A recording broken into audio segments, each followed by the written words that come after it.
So I'd like to introduce our VIP sponsor, Raytheon. Donna here is the moderator for their panel discussion this morning.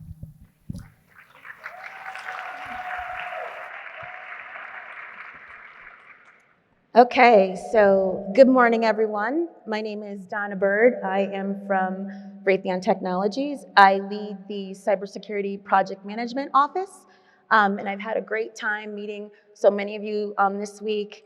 It's been a great experience. This is my first time here, and I'm very honored to be able to share the stage with so many, wonderful speakers that we've had all week, and of course, 3 lovely young ladies next to me.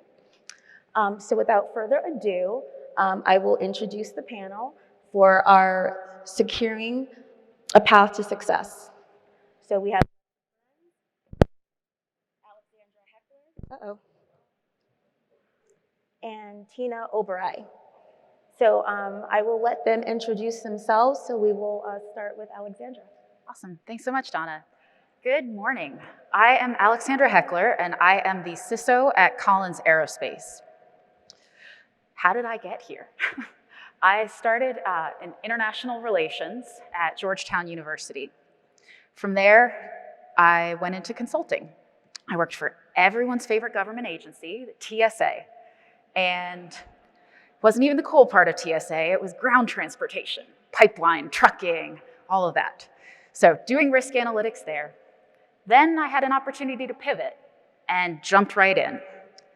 Technology scouting. Playing matchmaker. What will body armor of the future look like for the US Army warfighter? What will the office of the future look like for the CIA? From there, when you take technology and risk, you get cyber. So I had the chance to join a project with General Motors, building out their vehicle cyber program. I didn't know anything. I went online, searched vehicle cybersecurity. At the time, there were 1,200 results. You go today, there's over 12 million. Joining a field at the beginning means you get to figure it out as you go, learning every day. And that's the fun of this field in general. So once we did the GM project, we built an automotive practice, built an aerospace practice, and eventually I somehow built the relationships to get into the role that I'm in today, and really proud to lead our global team dedicated to protecting our IT, our OT, or manufacturing technology, as well as our hosted services, our IT-based products that we sell our customers. Tina, over to you.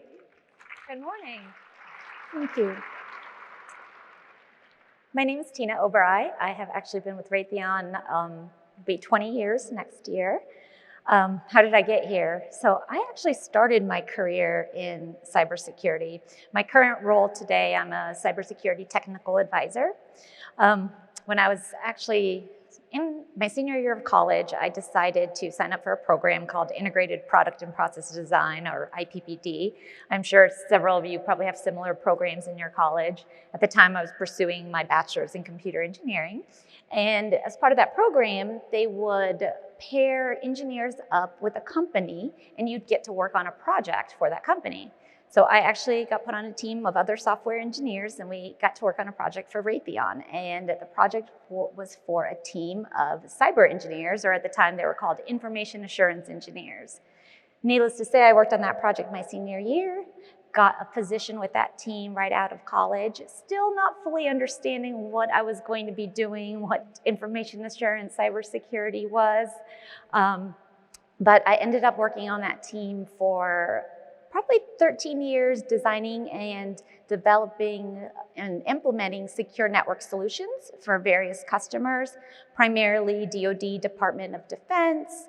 After that, I kind of shifted my focus from customer networks to our internal company network and moved from engineering to IT security. And I served as an information systems security officer for several years.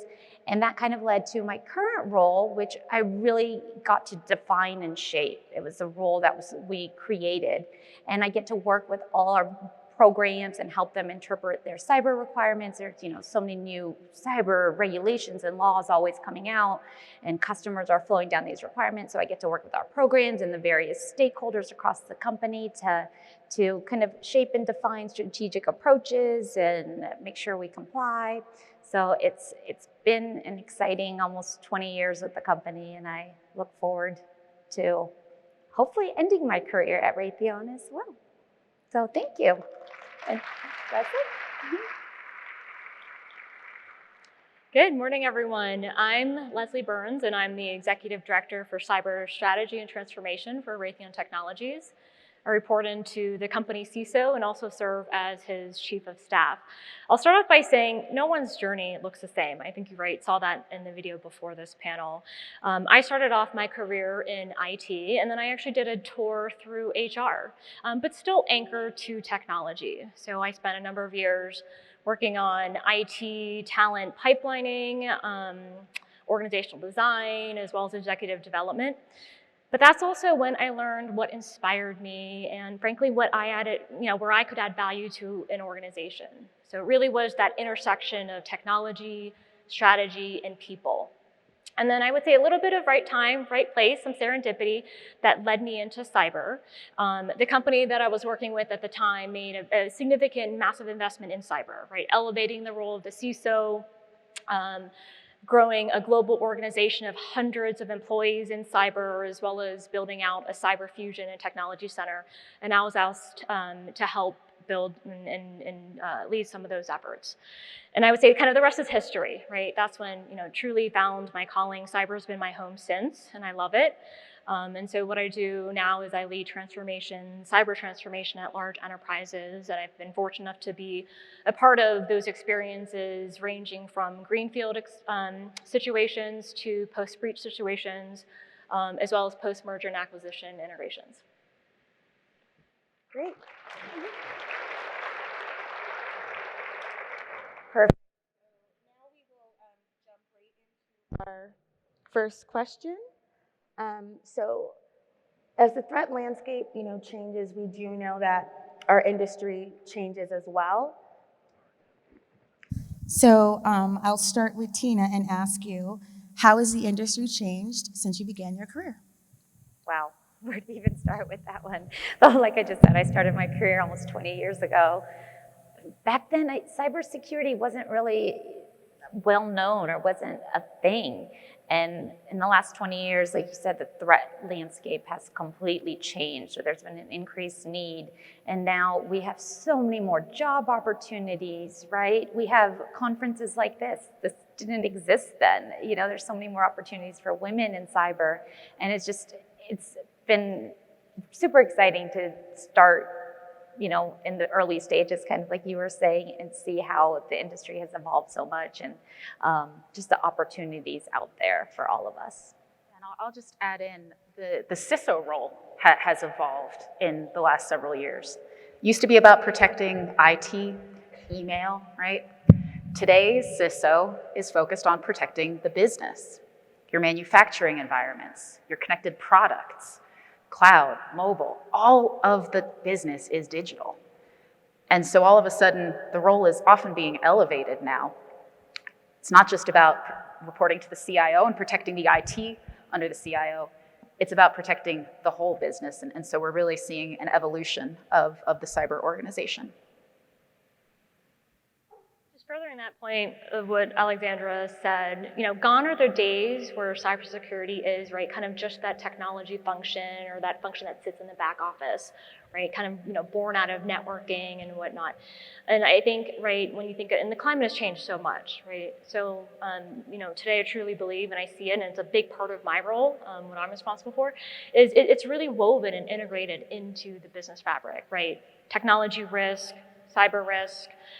You've seen cyber become, right, deal breakers or deal makers of whether a company chooses actually to do business with an organization. So, and just kind of, to further the point, the role I do today didn't even exist 10, 15 years ago.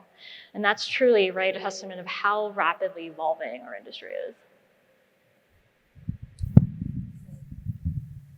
So we'll start now with Alexandria. So can you tell us about a time when you encountered a tough situation as a woman and Come how you on. persevered? Oh no, sexism's a myth. It's easy. It's easy. So one of my first projects in cyber, while I was at Booz Allen, we were working with the client. We just met them in person to run a workshop. And I've got one of my guys, a man, up on the whiteboard, kind of mind mapping some stuff, leading a session with the clients. 2 men. And we wrap up that portion. Then I turn to one of my female leads and said, all right, Jody, your turn. She goes up to the whiteboard, starts writing some things. Client leans back in his chair and goes, finally, an ass worth looking at. And it got worse. My boss at the time was sitting at the end of the table. He was dealing with a crisis, and he kind of hurt and perked up. One more word out of that guy's mouth, and Cedar says, all right, pause, I need a bio break. Pulls me aside and goes, are you comfortable with what was just said? Is your team comfortable with what was just said? It's like, probably not. It's like, okay, so we need to fix this. We're gonna go to the client's boss tomorrow. If we don't have a change in our POC, our person to contact, we're gonna walk away from this $10 million worth of business. I have your back.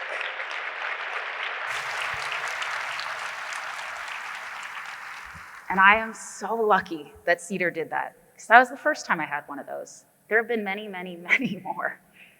And every time I've felt like I do need to speak up. I have somebody that has my back. And we all need to continue to speak up when we do see things that are wrong.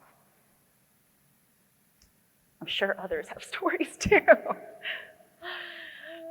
I could share a story, and for better or for worse, maybe all of us could probably share some sort of story. The past 3 of my roles in the past, I was the only female on the leadership team. And furthermore, the youngest one, I'll say the shortest one, probably in all those situations as well. But also from a leveling perspective, just compared to my peers, I was more junior. And then to boot, I was the only one that had a stay-at-home spouse. I was the only one that did not have a stay-at-home spouse. So my husband has his career, works full-time, and we have young kids. And so one of the leaders in one of those roles scheduled our staff meetings from 6 to 7 p.m. And it worked for him, and it worked for the rest of my peers, or at least, right, they didn't openly say it didn't. And so it took a month for me to actually speak up and say something. And as I reflect back on it, I am disappointed in myself, right? Why did it take a whole month to find that courage, find the right words? But in the end, right, I did speak up and say, hey, this doesn't work for me, right? That's actually dinner time, family time. And so could we find a time that's more suitable for the whole team? And if anything, I actually received a call soon after from one of my peers that actually thanked me and said, hey, my wife's actually happier that I can make our own dinner times here. But same thing as what Alexandra said. It's about speaking up. Inevitably, we're all going to face small and large situations, right, where we may not like what someone says or actions that are taken, but it is about, right, speaking up and standing up and asking for what you need and for what you want.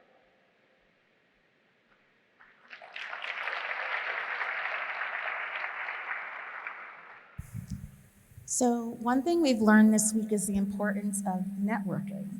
And we've all met so many people and connected with them. I've made several LinkedIn connections already this week.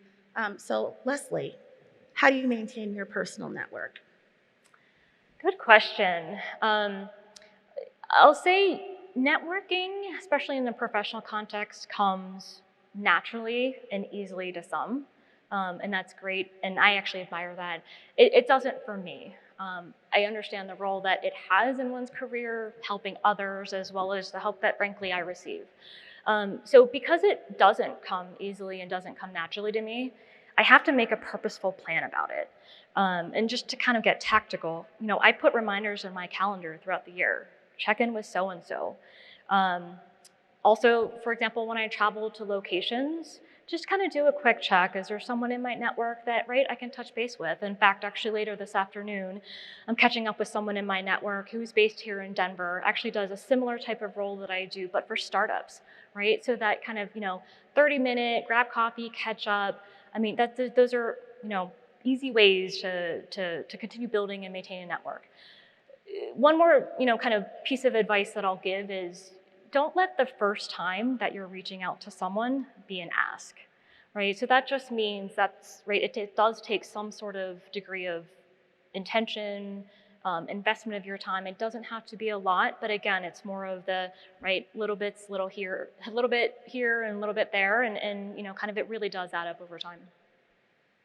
So I'll say I'm kind of in the same boat as you. It does not come naturally to me. So it takes a lot of work to maintain both my professional and personal network, and it's something I'm working on. I'm not good about reaching out to somebody once a month, once a year, but I feel like I've built such strong relationships that 5 years can go by, and I know there's people I can reach out to, and we talk like it was yesterday, or I can reach out, if someone's looking for a position or there's job opportunities, right? It doesn't matter how much time has passed. So it's really important, I think, to build and start by building strong relationships, and the maintenance part, kind of have to work on, and that's the tough part. One of the things that I did sort of in my personal life, my friends and I started what's called our Friendship Expansion Program.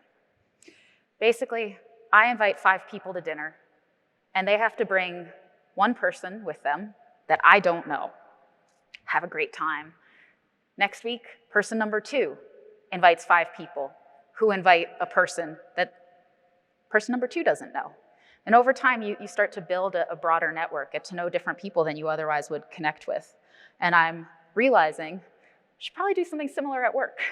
We as a huge company at Raytheon, over 200,000 people. Within Collins alone, it's about 70,000. We've got to proactively, purposefully be building that network within our company. You also need to maintain your network outside of the company. So that way, when you're having a rough day at work, or when something's coming up and you're trying to figure out, do I go left or right? Sanity check. You need a sounding board outside of your company as well. And really sort of across industries. Always be building sort of off-ramps and finding yourself opportunities for what's next, and just maintaining that. Write a list of who are your 10 people, your sort of personal board of directors, who are the 10 people that any day of the week you'd go work with them. You value their opinion. You care about them. You want to help them succeed. Have that list. I literally have one in my notebook, and I go through and I need to check every name on that list at least once a year. Sometimes it's just a quick text message. Sometimes it's a more meaningful phone call or dinner together. But know who those people are to you and track it. And occasionally, join the Friendship Expansion Program and continue building as well. Thank you so much. Okay, ladies, we're going to move into our lightning round. Are you ready? Let's do it. Okay. Ready? So I will start with Leslie. How do you manage stress? Probably not a great answer. I have 2 young kids. I play with my kids, and actually kind of seems counterintuitive because they're extremely exhausting. But truly, right, it actually puts me into, right, a better, better mental space, right, kind of for my mental health, and helps put things into perspective. So in that sense, kind of relieves some stress. I dream. No, just kidding. Maybe a little bit. For me, I live in Tampa, Florida. I'm near the water. Just going out on the boat and relaxing on the weekends and just unwinding is my way to manage stress and just not think about work all weekend. Awesome. So I joined Collins last year, leading a major cyber transformation without ever having met my team in person during the worst year of cyber attacks. And on top of that, I'm going through divorce. So, life isn't very stressful. And I have learned a lot of techniques. And my number one is every day I make time for yoga. Sometimes it's in the morning, sometimes it's the afternoon, sometimes it's late at night, depending on how hectic the workday is. But I take an hour for myself every day to get the blood moving a little bit. And at the end, it's very hokey, but you close your eyes, put your hands on your head, you go, okay, brain, deep breath in, deep breath out. What am I thinking? Usually my brain yells back at me, everything is chaos, oh my gosh. Once you acknowledge it, you can deal with it. You put your hands over your heart. Okay, heart, deep breath in, deep breath out. What's going on today? Sometimes my heart's a little quiet. It's a little bit broken right now. But if I listen long enough, it'll come through and will give me something really sort of emotionally powerful that prompts me to go do the next thing. Then hand on your belly, deep breath in, deep breath out. Okay, gut, what's going on? My gut punches back every day. It's like, you got this, girl. Go get it. Go make this happen. Go do this. You're doing fine.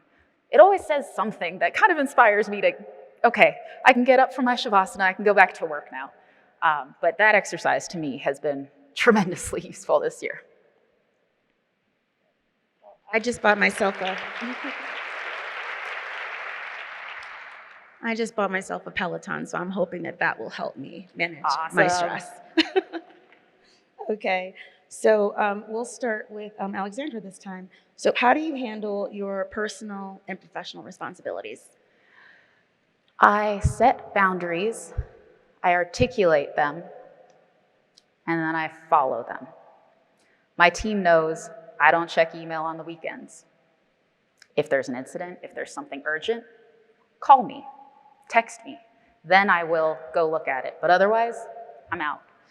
You need to create that space for yourself, whether that's every Tuesday, taking your kids to soccer, or if it's you're not a weekend person, you need to have those 48 hours 100% to yourself. Figure it out, articulate it, be consistent, and follow through. For me, I'm probably not so good at maintaining those boundaries during the week. I do often find myself, checking emails late at night, already thinking about how to respond. And I try not to, I may read the email, but I say I'm going to wait till the morning. And honestly, come the weekend, I'm not even picking up my cell phone, computer, logging into my computer, looking at anything till Monday morning. So I'm better about turning off on the weekends than, those weekday nights. I once had a mentor that said it's not called work-life balance, it's called work-life integration, and that really struck home with me.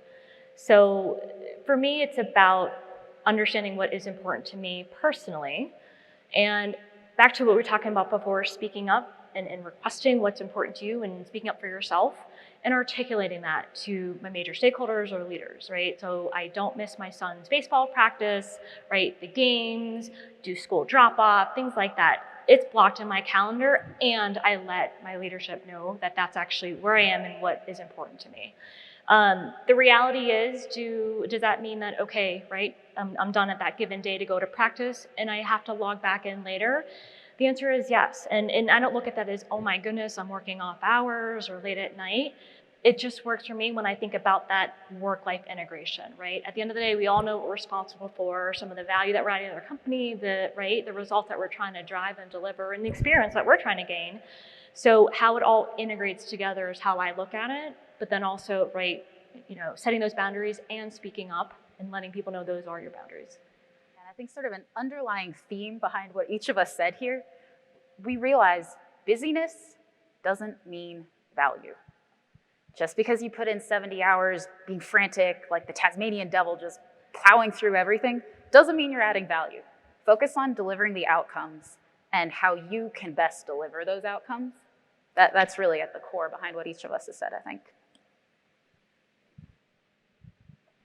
Okay, so when hiring young professionals, what strengths are you looking for?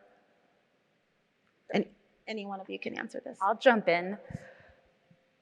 It's about being proud of your accomplishments and confident in your potential. Proud of what you've done, confident that you can solve the next problem, keep moving forward, grow and adapt. That's really the big standout to me. And ideally, the ability to communicate is another critical one as well. So I've done a lot of recruiting of young professionals throughout my years at Raytheon, and I'll be honest, we do have certain things that we start with when we're hiring, right? do you have a technical degree, GPA, things like that. But that's really it. And the next part is just being able to talk, communicate, show me your personality, right? Sure, you meet those minimum check boxes to get the interview, but we don't care if you've had 10 internships or you know what you've been working on. It's really show us who you are. And we're pretty open about, and show us who you are, we'll hire you, right? You don't need a bunch of experience. Right?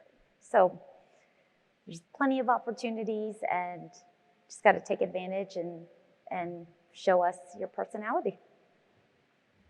Totally agree with those. I'll add a couple more. It's something that I call the FIO, the figure it out factor. And back to not having X number of roles already on that resume or even certifications, none of that. It's really, right, the ability to problem solve. When we think about our industry, the problems that we're facing in the future aren't necessarily the same problems that we face today or have faced, right?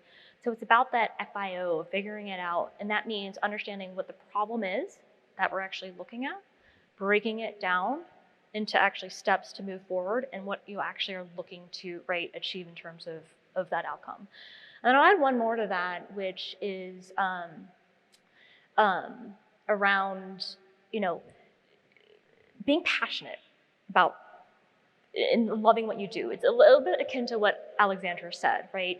And that passion leads to so many other downstream things because you find yourself, right, tinkering or dabbling in things right outside of work. You find yourself, right, being just curious, right, life learner. And what happens is that comes through, back to the personality piece, that'll come through when you're just even having that conversation, right, whether interviewer, you're in a role, you're vying for that next step, it really inevitably comes through. And that's what I think, a lot of folks look for. Okay, so in 30 seconds or less, are there any daily or weekly habits that you impart that have helped you become successful? We'll start with Leslie. Sorry, I missed the question. I said any daily or weekly habits that have helped you become successul? Any 20 weekly seconds. habits? I'm not good with these. Clearly, playing with my kids is my relief. I would say I try to pick a couple of my work calls to take on a walk. We're especially, kind of in the world that we live in today, we're in front of those Zoom meetings, right, in front of a screen more than ever. And so every given week, I try to look at the calendar, pick out at a minimum one, I shoot for closer to 3, where I can take that call and actually walk around my neighborhood. I live on a cul-de-sac. So that's one habit I'm inconsistent about, but still it's there and I strive for. So for me, one of my habits is I write everything down and I make to-do lists. So early in my career, it used to be a notebook. You would never see me without my notebook and my pencil, not even pen, my pencil. And today it's using OneNote. I mean, that is a lifesaver for me. I write every conversation I have, I take notes, I make to-do lists every day, and that just helps me, it helps keep me organized and be able to prioritize my task and what I'm working on. I write my to-do lists at the end of every day. That way, everything that's in my brain, it's on a piece of paper, close the book, know I'll get back to it tomorrow. Okay, so we've got about a minute and a half left, but I'll ask you ladies, what's the best career advice you've received? So this applies professionally and personally. Healthy people ask for what they want. It's that simple. You might not get a yes, but ask for what you want. It's the healthy thing to do. I probably have 2 pieces of advice. So one was from a professor in college. He told me, don't burn bridges. And that has stuck with me. And the second is, don't send an email when you're feeling emotional. If you have any kind of emotions about it, write it. Don't hit send. Wait till you're not feeling a certain way about it. And for me, it's know your superpower. And what I mean by that is know what you're really great at and what you love. Our industry is we talked about, right, evolving so much. experiences, the diversity in perspectives, right? Your 2 cents, that's all needed, right, to help the problems that we're facing today as well as what's ahead of us. So, right, know what your superpowers, know, right, how you can add value to an organization. And that's where I think, right, the rest really does take care of itself, because again, there's no set one path. It's a career navigation, not a career path. So knowing kind of really your superpower. Great. Well, ladies, thank you very much. That was very insightful. I definitely learned a lot. And thank you for your time, and enjoy the rest of the conference and have a safe travel home. Bye, all.